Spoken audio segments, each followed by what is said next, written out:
네, 안녕하십니까. 민사 사례연구 제6회차 시간입니다. 처음에 여러분하고 민사 사례연구 총 8회차 강의를 예정했었는데요. 어느덧 시간이 흘러가지고 이제 6회차 강의, 나머지 3회 강의만 남게 되었습니다. 여러분들 시간도 부족하고요. 변호사 시험도 얼마 남지 않았는데, 그래도 귀중한 시간 내주셔서 민사 사례연구 강의 들어주셔서 감사드리고요. 지금 거의 7분 능선, 8분 능선까지 왔으니까 조금만 더 노력하셔가지고요. 나머지 3회차 강의도 열심히 수강하시기 바랍니다.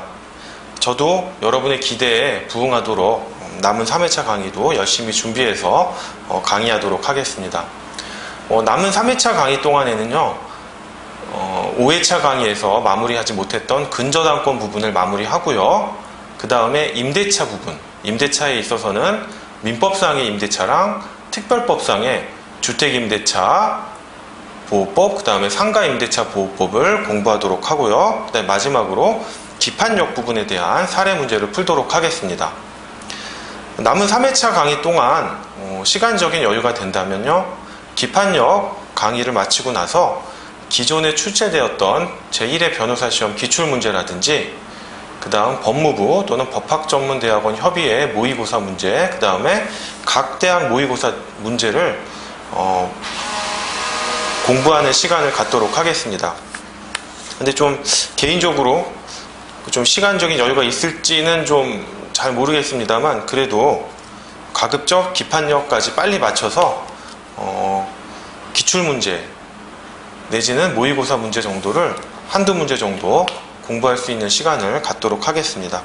원래는 이제 제 예정에는 이 근저당권을 5회차 강의에 마무리하려고 했었는데 사실은 이제 문제 3번부터 문제 4번까지가 근저당권 부분이기는 하지만 민법의 쟁점하고 연결된 부분이기 때문에 여러분들이 이 부분을 반드시 숙지하셔야 돼요. 그 다음에 조금 더 어려워요, 이 부분이. 그리고 마치 이제 경매가 돼서 환가 절차를 거치니까 이게 민사집행법의 쟁점이다라고 생각하시지만 민사집행법 쟁점이 아니에요. 단지 경매라고 하는 민사집행의 절차가 들어갔을 뿐이지 배당을 하고 하는 부분들은 민법의 쟁점이기 때문에 이 부분은 객관식이라든지 기록형 시험에서 충분히 나올 여지가 있습니다. 근데 이제 물론 문제 5번, 근저당권의 문제 5번은 중요한 문제이기는 한데요. 민사집행법 고유의 문제예요. 고유의 문제. 즉 나의 근저당권이 불법적으로 말소된 경우 어떻게 그 근저당권을 회복하거나 회복할 수 없다면 나의 손해를 어떻게 배상받을 것인가 라는 문제이기 때문에 이 부분은 여러분들이 시간적인 여유가 없으시면 그냥 스킵하시거나 이런 식으로 이런 쟁점들이 있구나 정도만 숙지하시면 됩니다. 저도 이거 문제를 다 읽어가지고 꼼꼼하게 풀거나 하진 않겠습니다. 중요한 부분만 설명드리고 넘어가겠습니다. 문제 5번은 그렇게 설명드리고요. 문제 3번하고 4번은 여러분들이 꼼꼼히 숙지하셔야 됩니다. 제가 이제 5회차 강의의 근저당권을 마무리하려고 하다 보니까 조금 급하게 제가 설명을 드린 부분들이 있어가지고요. 6회차 강의 근저당권 나머지 문제를 풀이하는 동안에는 근저당권이나 저당권에서 중요한 쟁점들이 있으면 그 부분을 좀 여유 있게 또 그리고 자세하게 설명드리면서 진행을 하도록 하겠습니다. 근데 이제 문제 3번 들어가기 전에요. 원래 이제 여러분들이 처음에 공부하시는 거는 저당권을 공부하신단 말이죠. 근데 저당권보다는 실무에 가보시면 근저당권이 많이 이용이 돼요.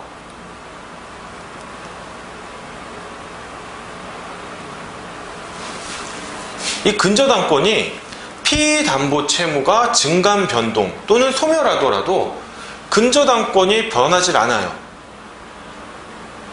원래 부종성에 의해서 피담보 채무가 소멸 또는 0이 되면 저당권은 소멸하잖아요. 근데 근저당권은 소멸하지 않아요.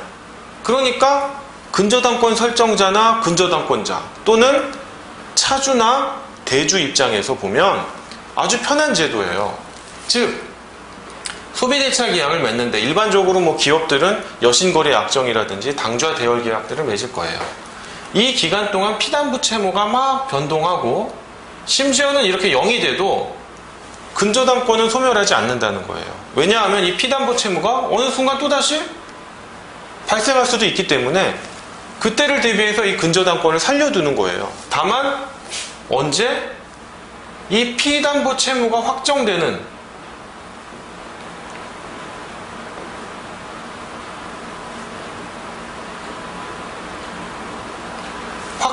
시점만 딱 정해가지고 그때 피담보 채무를 딱 정해가지고 피담보 채무가 이만큼이구나 라고 해서 마치 저당권처럼 이 시점에 저당권처럼 경매를 진행하면 되는 거예요. 물론 근저당권의 피담보 채무가 확정됐다고 해서 확정이 되면 바로 저당권으로 변해 이건 아니에요. 저당권하고 좀 달라요. 다른 부분들이 있어요. 하지만 피담보 채무가 확정되면 그때는 마치 딱 저당권처럼 경매 절차가 진행된다라고 이해하시면 편한 거예요.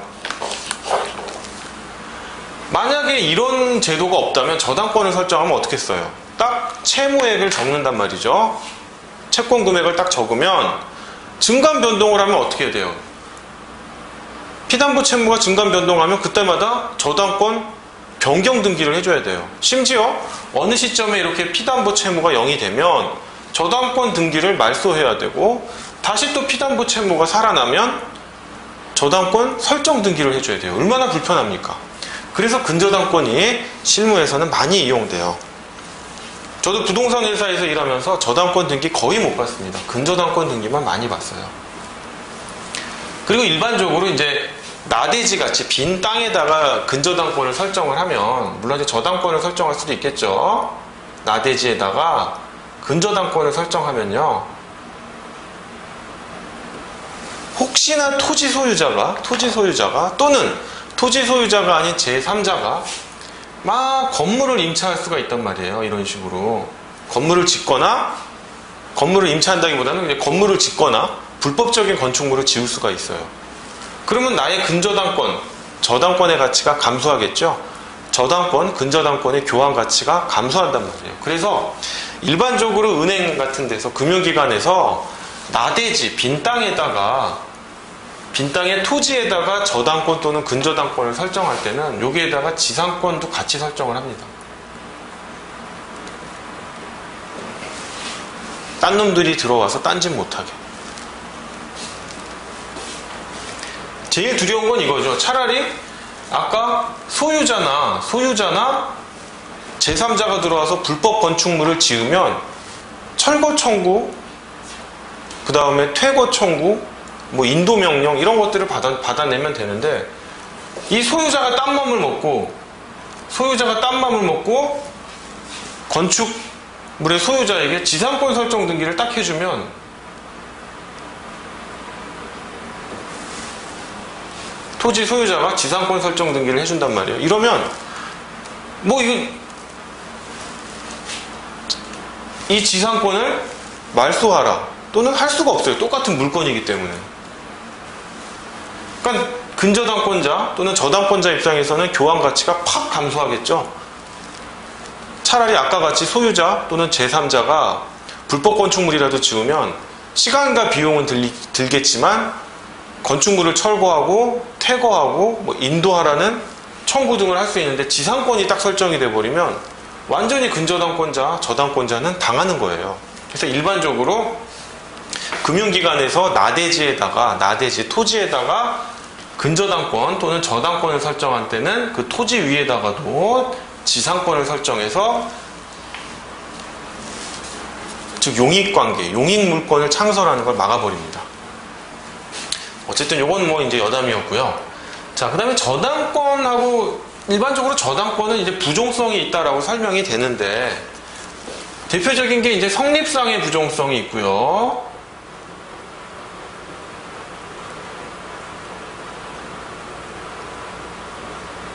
그 다음 존속상의 부종성이 있고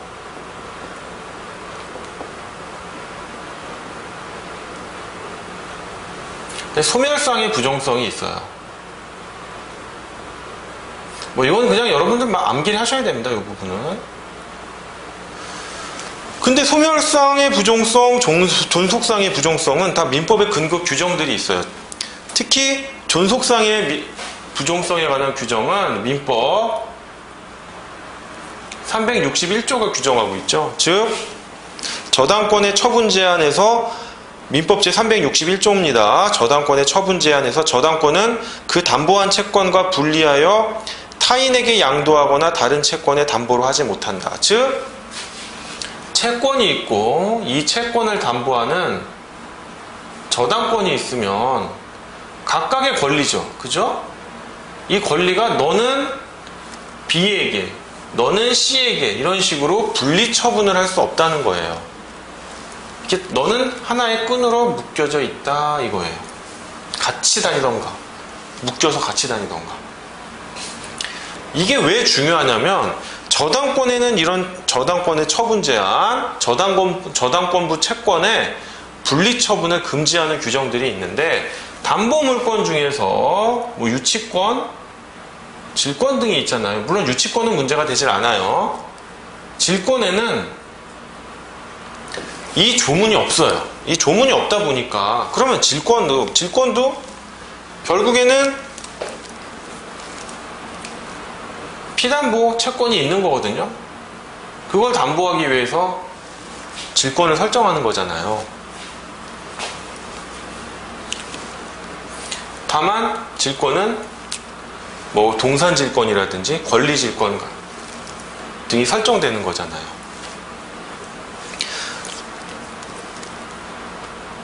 뭐 비근한 예로 이런 예를 한번 들어볼까요? 만약에 조금 얘기가 딴 데로 나갔는데 이제 은행에 있고 이 갑이라는 사람이 예금 채권을 갖고 있어요. 예금 채권을 갖고 있어요. 오케이? 그런데 을이라는 사람이 소비대차 계약을 맺고 돈을 빌려줘요.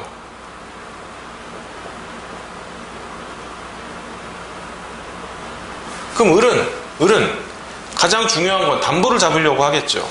뭐 갑소유의 부동산이 있으면, 즉 토지나 건물이 있으면 저당권 또는 근저당권을 설정하는 게 제일 확실하죠. 그런데 그런 게 없으면 어떡합니까? 갑의 동산, 뭐 비싼 동산, 다이아몬드가 있으면 거기다가 질권을 설정해도 되지만 사실 이제 동산질권은 많이 이용이 안 돼요. 여러분들도 시험 문제에 동산질권은 문제가 안 된다고 보시면 돼요. 이제는 뭐냐? 권리질권이 문제가 됩니다. 즉 채권. 이런 예금 채권에다가 질권을 설정해 버리는 거예요. 물론 이건 이제 권리질권의 형태로 나타날 것이고 이 권리에는 채권도 포함되니까요. 그럼 문제는 뭐냐면 을은 갑에 대해서 채권이 있거든요. 금전소비대차 계약에 기한 금전대여금 채권이 있고 권리질권도 있단 말이에요. 그러면 이 을이 제3자인 병에게 이 채권을 양도할 수가 있습니다. 양도할 수가 당연히 있죠. 그러면 이 질권도 양도를 해줘야 되느냐? 저당권이라면 아까 뭡니까? 민법 제361조에 저당권의 처분 제한, 저는 이제 저당권부 채권의 분리처분 금지 이렇게 저는 암기를 하고 있는데요. 그렇기 때문에 저당권은 명문의 규정이 있으니까 채권하고, 즉 피담보 채권하고 저당권을 분리해서 양도한다거나 처분하면 안 돼요. 같이 다녀야 돼요. 그러면 질권 같은 경우는 어떻게 되느냐? 규정이 없는데. 그래서 일반적으로 이 질권을 막 채권하고 별도로 분리하고 싶은 사람들이 많아요. 왜냐하면 이 질권을 통해서 또 다른 질권을 할인해가지고 또 대출을 일으키고 싶기 때문에. 그래서 그 경우에는 그런 사람들은 야, 민법에 명문 조항이 없으니까 질권은 이 피담보 채권하고 분리해서 양도할 수 있어 라고 하지만 명문의 규정이 없지만 이건 당연한 걸 규정한 거다. 다만 저당권 부분에서 저당권에만 특수하기 때문에 저당권에만 규정한 게 아니라 원래 담보물권에는 저당권을 비롯한 질권과 같은 담보물권에는 존속상의 부정성이 인정되는 게 당연한데 저당권에서 그냥 확인했을 뿐이다. 이렇게 보는 게 맞습니다. 그래서 저는 이 채권하고 권리질권이 같이 다녀야 된다라고 생각을 해요. 여러분들 이 채권질권이 뭐 얼마 안 되겠지라고 하는데 실제 실무에 가보면요, 뭐 몇백억은 기본이에요. 몇백억, 몇천억 그래요. 왜냐하면 여러분들이 사업을 할 때 말이에요, 사업하는 사람들이 자기 돈으로 사업하지 않거든요. 돈을 꼬와요. 돈을 꼬운단 말이에요. 그러면 이 사업하는 사람들이 토지나 부동산, 토지나 건물 같은 부동산을 저당권으로 주면 이 금융기관도 참 좋은데 사실 없어요, 그런 게. 그럼 이 사람들이 뭘 주느냐, 뭘. 내가 사업을 해서 장차 수익이 생길 거야. 그 수익 채권에 네가 질권을 설정해, 이런 식으로 들어와요. 그러니까 뭐 여러분들 수익이, 사업 수익이라는 게 뭐 특히 뭐 부동산 같은 시행 사업을 생각하면 몇백억, 몇천억이 넘거든요. 근데 이제 그 채권 질권은, 수익 채권에 대한 채권 질권은 조금 불안한 면이 있죠. 왜? 장래의 채권이고 조건부 채권이잖아요. 장래에 수익이 발생할지 안 발생할지 아무도 모르잖아요. 그러니까 상당히 위험한 담보를 갖고 있지만 일종의 그런 게 뭐 어떻게 보면 프로젝트 파이낸싱, PF라고 볼 수 있는 거죠. 물론 이제 엄밀한 의미의 PF는 그렇게 담보를 잡는 건 아니고요. 진짜 사업성만 놓고 대출을 해주는 거죠.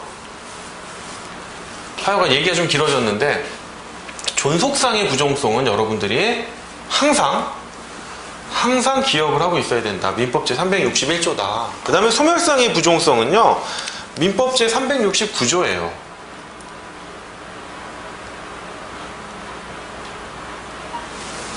보시면 민법 제369조 부종성에서 저당권으로 담보한 채권이 시효의 완성, 기타 사유로 인하여 소멸한 때에는 저당권도 소멸한다, 이렇게 돼 있죠.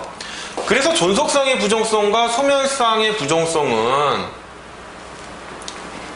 민법에 근거 규정이 있습니다. 그러면 성립상의 부정성을 인정해야 되느냐? 이건 너무나 당연한 건데 근거 규정은 없어요. 그래서 학설 대립이 있을까? 라고 하면 없어요. 학설, 판례, 일치해서 성립상의 부정성은 당연히 근거 조문이 없어도 당연히 인정되는 거다. 그리고 저당권의 관련 조항들을 보면요, 직접적으로 성립상의 부정성을 명시적으로 언급한 규정은 없지만 여러 규정들에서 간접적으로 규정되어 있음을 알 수 있어요.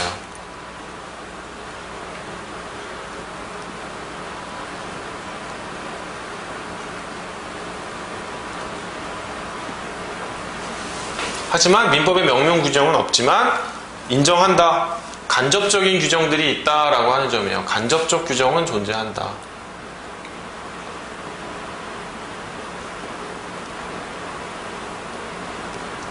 그럼 근저당권은 뭐냐? 근저당권도 저당권에서 파생된 거니까 이런 성격들이 있을 것 같은데, 근저당권에서는 존속상의 부정성과 소멸상의 부정성이 인정이 안 돼요. 왜? 소멸상의 부정성 인정하면 안 되죠. 왜냐하면 약정한 기간 동안에 피담보 채권이 이렇게 증감 변동하다가 어느새 0이 될 수도 있거든요. 이 0이 되는 순간에 소멸상의 부정성을 인정하면 근저당권은 이때 소멸해야 되는 거예요. 그러니까 소멸상의 부정성 인정할 수 없습니다. 존속상의 부정성도 인정되진 않아요. 다만 성립상의 부정성은 인정을 하고 있습니다. 성립할 때는 그래도 인정이 돼야 되지 않겠느냐. 물론 명문의 규정은 없어요. 명문의 규정은 없습니다. 그런데 이 성립상의 부정성이 완화되어 인정된다라고 하는 점이죠. 그 부분이 제가 지난 5회차 강의 문제 1번 하고 2번 문제를 풀면서 아마 그 부분들이 언급이 되었을 겁니다. 이 성립상의 부정성을 얼마만큼 완화하여 인정하느냐에 따라서 마치 독일식의 피담보 채권이 없어도 저당권만 설정할 수 있는, 독일에서는 그렇거든요. 독일 민법은 거기까지 근접하느냐 아니면 안 근접하느냐라는 문제가 생기는데요. 근데 대법원 판례가 처음에는 성립상의 부종성을 엄격하게 인정했다가 차츰 완화하고 있다라고 하는 게 지난 5회차 강의 시간에 문제, 근저당권 문제 1번이었을 겁니다. 자, 그 다음에 이제 중요한 게 근저당권에 있어서 중요한 부분은요, 결국 피담보 채권이 언제 확정되느냐예요. 저당권은 피담보 채권의 확정의 문제가 발생하지 않죠. 애초부터 저당권 설정 당시부터 피담보 채권액은 확정이 된 거예요. 근데 근저당권은 피담보 채권액이 증감 변동하기 때문에 어느 순간에 딱 그 피담보 채권을 확정시켜줘야 돼요. 그런 것들이 이 문제 앞부분에 제가 기본 내용 해가지고 정리를 해놨는데요. 그리고 문제 2번 사안 설명 부분에 또 제가 자세하게 써놨습니다. 그 문제 2번의 사안을 이해하기 편하도록. 일반적으로 보면 이제 확정기일이 도래를 해야 돼요. 확정기일이라고 하면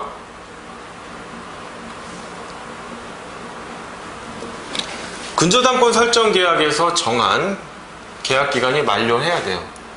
종료해야 된다는 얘기죠. 그 다음에 거래관계의 종료. 거래관계의 종료는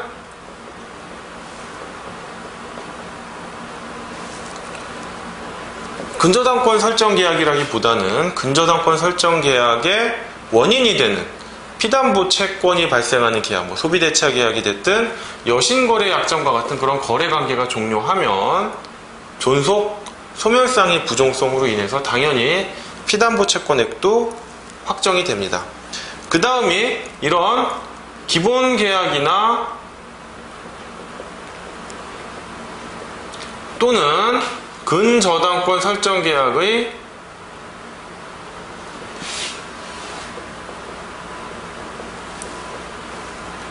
해지일 거예요. 해제는 안 되겠죠. 소급표가 있기 때문에. 그거는 원천적으로 그런 계약 자체가 존재하지 않았다는 거니까요. 그 다음이 뭐 채무자 또는 물상보증인에 대한 파산 선고 및 회생 절차 개시 결정인데 이 부분은 뭐 여러분들한테 크게 문제가 되지 않을 거고요. 그 다음이 문제되는 게 경매 신청입니다. 사실 이 부분이 여러분들 시험에서 직접적으로 나오는 부분일 거예요. 이 부분이 이제 여러분들 시험에서 가장 많이 나오는 부분인데, 경매 신청은 결국 근저당권자가 하는 경매 신청이 있을 수 있고요.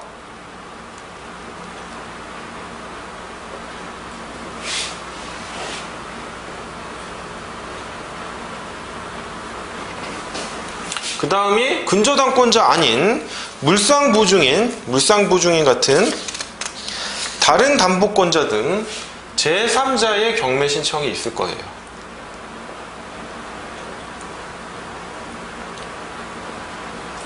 이 경우 피담보 채권액이 확정되는 시기가 다르다라고 하는 거예요. 이게 아마 지난 시간 5회차 강의 문제 2번에 해당되는 부분일 겁니다. 자, 일반적으로 근저당권자가 경매 신청을 했을 때는 언제 피담보 채권이 확정되느냐? 이때는 경매 신청 시예요.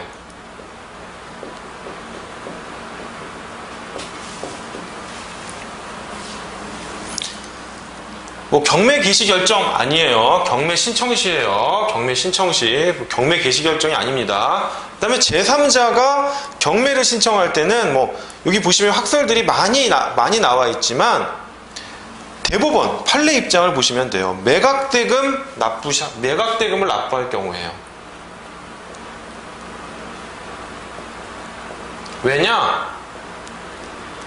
어차피 제3자의 경매는 후순위 저당권자라든지 물상보증인의 경매인데 후순위 근저당권자가 경매 신청을 했다고 생각을 해봐요. 그게 지난 시간 5회차 시간에 문제 2번 사례랑 같은 건데, 후순위 근저당권자가 경매를 신청을 한다면 후순위 근저당권자가 근저당권을 설정할 때는 어떻게 됐다? 제가 설명드릴 때 이 담보 가치가 뭐 10억 원짜리다 라고 하면 1순위 근저당권자가 채권 최고액이 뭐 6억이에요. 물론 피담보 채무는 모르겠죠. 왔다 갔다 변동을 하니까. 그러면 2순위자는 어차피 채권 최고액 이상으로 피담보 채무가 존재할 수도 있지요. 있지만 그 한도는 어딥니까? 6억 한도로 경매 신청을 해가지고 배당을 받을 수 있잖아요. 그러니까 2순위 너는 어차피 4억만큼만 파악하고 온 사람이야. 그렇기 때문에 경매 신청 시에 1순위 근저당권자의 피담보 채무액을 확정할 게 아니라, 피담보 채권을 확정할 게 아니라 언제? 매각, 그때까지 피담보 채권은 막 증감 변동하고 매각대금 납부 시 최종적인 경매가 완료돼서 매각대금이 완납되는 그 시점에 피담보 채권이 확정된다고 보더라도 어차피 얘는 6억이에요. 많이 받아가도. 얘는 6억만큼을 제외한 금액으로 들어온 거예요. 그러니까 불축의 손해를 입지 않는다. 이 부분을 구별해서 알아두셔야 됩니다.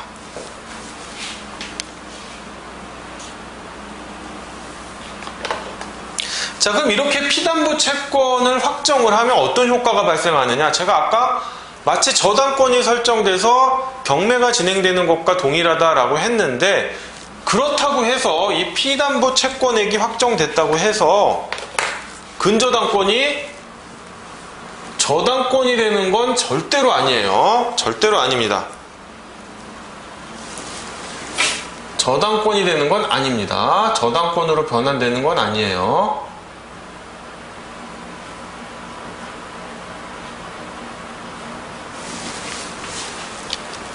그런 걸 보시면 뭐 채권 최고액에 의한 담보 범위의 한정 또는 민법 제360조 단서에 의한 지연배상 제한의 배제는 피담보 채권액이 확정돼서 더 이상 피담보 채권이 증감 변동하지 않더라도 이 부분은 여전히 유효해요. 즉, 제가 쓸게요.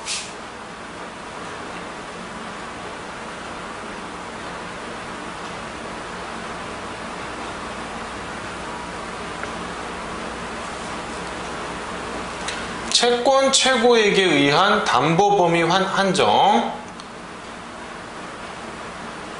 그 다음 민법 제360조 단서에 의한 민법 360조 단서를 배제해요. 그 부분, 민법 제360조가 그 부분이거든요. 즉, 지연배상에 대하여는 원본의 이행기일을 경과한 후에 1년분에 하나야 저당권을 행사할 수 있다는데 근저당권은 그런 제한이 없어요. 이 부분이,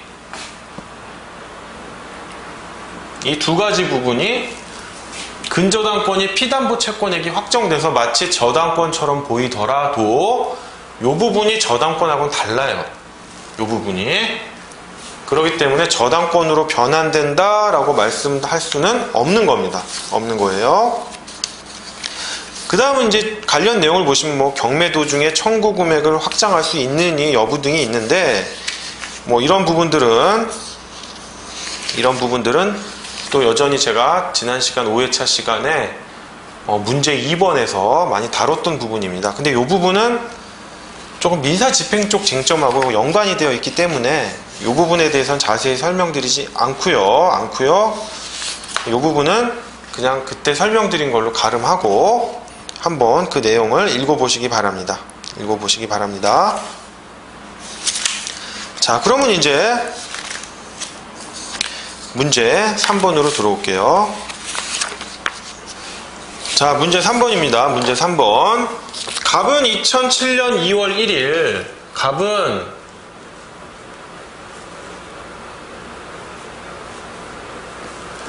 2007년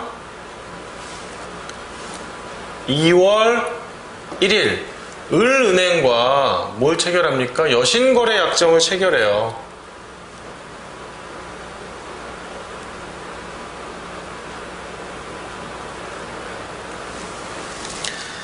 그리고 근저당권 설정 계약을 체결합니다.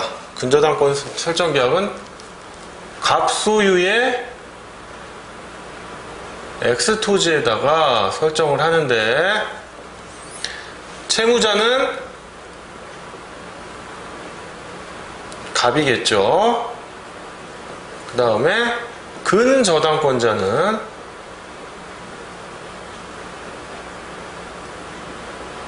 을이 되고, 채권 최고액은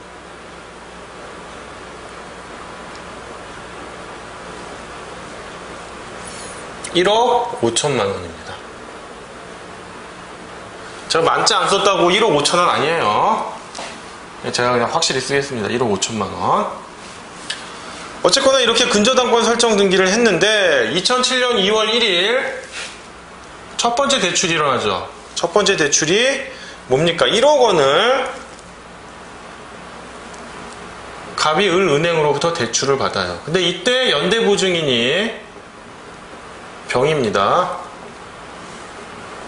근데 병인데 신용보증기금이네요. 신용보증보험입니다. 여러분 또 보증보험 나오면 또 어려워요.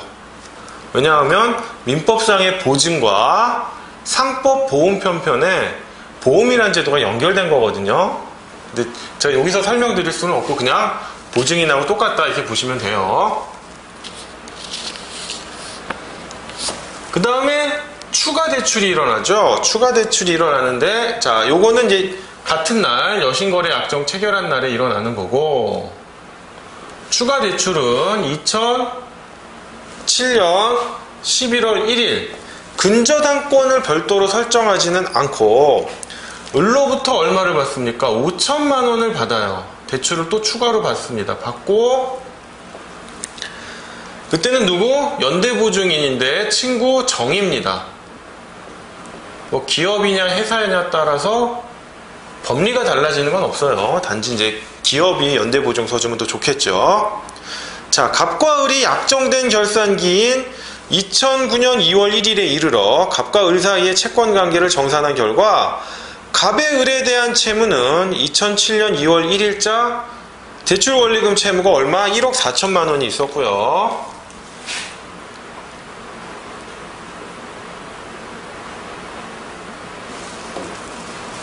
결산기에 확인을 한 거죠. 2009년 2월 1일에. 그 다음에 이거는 6천만 원이 남아 있었네요. 즉 피담보 채권을 확정한 거죠. 결산기에서 문제에서 주어진 겁니다.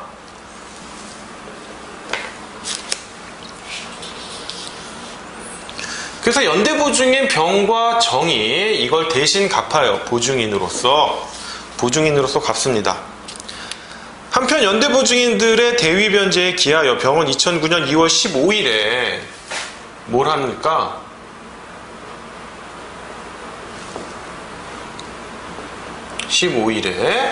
정은 2009년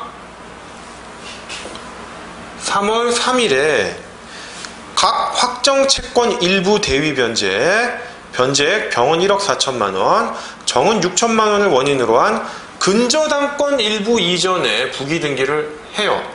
각각 했겠죠. 근저당권 일부 이전에 부기등기를 합니다. 그럼 여러분들 이거 보시면 변제자 대위가 뭔지, 근저당권은 일부 이전할 수 있는지, 부기등기란 무엇인지, 부기등기 상호 간의 효력은 무엇인지에 대해서 개념이 있으셔야 돼요. 이게 없으면 문제 자체를 이해를 못하는 거예요. 이게 뭔지, 왜 얘네들이 이런 짓을 하지? 헷갈리시는 거예요. 오케이? 그렇기 때문에 이 부분을 제가 이제 좀 설명을 드릴게요.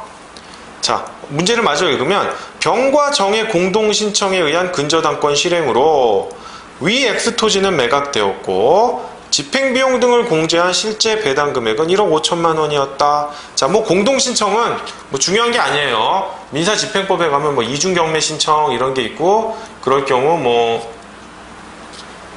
그 경매 신청 각각이 진행되는 거를 이제 병합해가지고 할 수도 있거든요. 이제 그건 민사집행법의 쟁점이니까 뭐 문제 삼을 건 없고요. 그런 논의를 차단하기 위해서 그냥 공동신청했다라고 하는 겁니다. 자, 어쨌거나 배당금은 1억 5천만 원이 떨어졌다 이거예요. 1억 5천만 원이. 그러면 어떻게 받아가야 되느냐? 즉 을과 병과 정은 어떻게 받아가야 되겠느냐? 이런 부분이에요. 이런 부분인데, 자, 일단 제가 설명드리고 싶은 것은, 제가 이제 요 관련된 부분을 네모 박스로 쳐놨어요. 요 네모 박스 안에 있는 부분은 뭐 어떤 책에 보면 뭐 하나의 테마로 나와 있는 게 아니라, 제가 이 테마로 그냥 써놓고, 제가 만든 테마예요. 써놓고 관련된 내용들, 즉 이 문제를 풀기 위해서 관련된 내용들을 제가 정리를 해놓은 겁니다. 자, 여러분 이제 이게 뭐냐면 연대보증이라는 제도 먼저 한번 봅시다. 연대보증. 연대보증이라는 거는 민법에 있나요? 없나요? 없어요. 즉 민법에는 보증 채무가 있고 연대 채무가 있어요. 그죠? 이게 결합된 특수한 형태의 보증입니다. 그죠? 연대 보증과 보증 연대는 또 다르죠? 그 부분 구분하셔야 됩니다. 그 부분까지 제가 설명드릴 수는 없죠. 다수 당사자 채권가격에 다 설명해야 됩니다. 그러면 연대 보증인 병과 연대 보증인 정은요, 그쵸? 원래는 이게 갑이 갚아야 될 돈인데 얘네들이 대신 갚았단 말이에요. 그죠? 그러면 얘네들이 갚을 만한 이해관계가 있냐 없냐예요. 그 부분이 규정하고 있는 게 민법 제480조와 481조입니다. 이 부분 한번 볼게요. 이 부분 아주 중요한 거예요. 여러분들 이제 이게 변제 쪽이 뭐 지원님 교수님 책은 이 부분을 앞에 빼놔서 그래도 공부를 하시는데, 뭐 다른 책으로 공부하시는 분들은 이게 채권 총론의 뒷부분에 나와 있단 말이에요. 그러니까 지쳐가지고 뒷부분에 있어서 소홀히 아는데 너무너무 중요한 부분입니다. 특히 변제에 있어서는요, 변제의 충당 문제 어디서부터, 즉 원리금을 다 못 갚을 경우에 일부만 변제했을 때 어느 거 먼저 변제한 것으로 볼 것이냐, 요 부분하고요. 그 다음에 제3자가 변제하는 경우가 있어요. 이 경우 이것을 제3자가 변제를 하면 변제로서 유효한지 유효하지 않은지, 유효하다면 그 제3자는 대위권자로서 변제자 대위권을 어떻게 행사할 수 있는가, 법정 대위할 수 있는지 임의 대위할 수 있는지, 이 부분이 조문으로 다 같이 연결이 돼서 머릿속에 들어와야 됩니다. 특히나 일부 대위를 할 경우에 일부 대위의 효과는요 아주 중요해요. 바로 지금 문제가 나오잖아요. 특히 근저당권 부분은 일부 대위의 효과에 대해서 바로 사례형 문제로 나올 수 있어요. 그러니까 여러분이 준비하셔야 되고, 사례형으로 안 나온다 하더라도 일부 대위의 효과는 객관식에서 반드시 나옵니다. 아주 중요한 부분이기 때문에 반드시 숙지를 하셔야 돼요. 그 다음에 이제 제가 설명을 드리진 않겠습니다만은 뒤에 이제 맨 마지막 저당권 마지막 부분에 문제 형식으로 제가 해놓은 게 있어요. 공동저당에 있어서 배당의 문제인데, 동시배당, 이시배당이 일어날 경우 어떻게 되느냐. 근데 이 부분은 너무 계산 문제고 판례와 학설이 딱 대립되어 있기 때문에 결론이 달라져요. 그래서 이 부분까지 내지는 않을 것 같아요. 그 부분 낼 바엔 차라리 이 부분을 내요. 이게 더 중요하니까. 특히나 공동저당에서 채무자가 공동으로 근저당권을 설정해 준 사람이면 되는데, 그 공동근저당이 채무자 소유의 부동산하고 물상보증인께 섞여 있으면 더 복잡해져요. 그 경우에는. 그러니까 솔직히 내기는 좀 어렵다. 그러나 그 부분 공동저당은 객관식에서 나올 확률은 높다. 그래서 공부를 하셔야 됩니다. 자, 어쨌거나 민법 제480조를 보시면요, 임의대위가 있어요. 임의대위가 있고, 민법 제481조에 보면 법정대위입니다. 근데 여러분 일반적으로 문제는 법정대위가 나올 거예요. 즉 그러면 변제할 정당한 이익이 있는 자는 변제로 당연히 채권자를 대위한다 이거거든요. 대위한다 이거예요. 그러면 변제자 대위란 게 뭐냐? 변제자 대위란 게. 그리고 이 문제에서 왜 그게 문제가 되느냐 보면, 자, 1번 네모박스 피담보 채권에 의한 대위 변제 효과 한번 제가 1번의 의의 한번 읽어볼게요. 변제할 정당한 이익이 있는 자의 대위 변제에 의해 채권자의 권리는 당연히 대위 변제자에게 이전되고, 대위 변제자에게 이전되는 권리에는 저당권과 같은 담보권도 포함되므로 대위 변제자는 채권자가 가진 저당권에 대하여 대위의 부기등기를 청구할 수 있다 이거예요. 즉 뭐냐? 갑이 이걸 갚아야 됩니다. 은행에. 그런데 지금 뭐예요? 연대보증인 병하고 연대보증인 정이 갚아줬어요. 그럼 땡인가? 얘네들은 자기가 출제한 부분에 대해서 누군가로부터 받아야 돼요. 즉 갑으로부터 다시 받아야 돼요.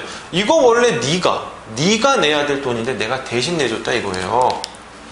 연대보증계약을 맺은 건 맞지만 어쨌든 내가 낼 건 아니라는 거죠. 그건 을은행과의 문제. 즉 을이 자기 채권의 담보력을 확보하기 위해서 인적담보를 설정한 건데 인적담보를 설정한 것 뿐이고 나는 너한테는 다시 받아야 된다.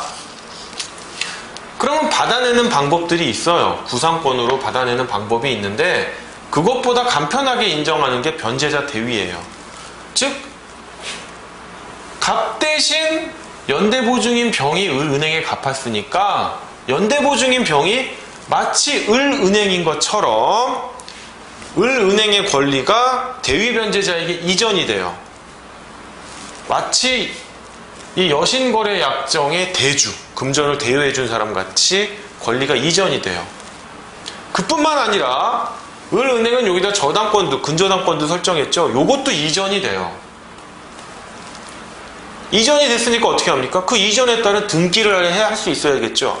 그 등기는 별도의 근저당권 이전 등기가 아니라 여기 근저당권 설정 등기를 한 부분에서 부기 등기의 형식으로 한다는 거예요. 오케이? 부기 등기의 형식으로 한다는 겁니다.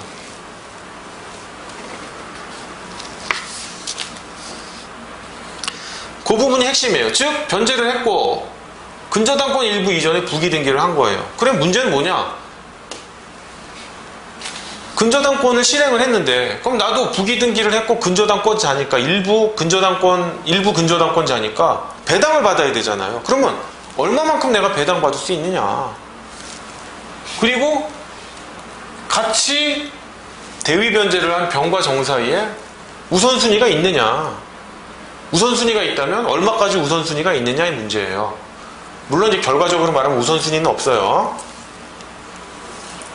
그럼 이제 제가 조금 얘기를 조금 빗나가서 근데 중요한 부분이에요. 이 부분 변제자 대위 이 부분 중요한 부분입니다.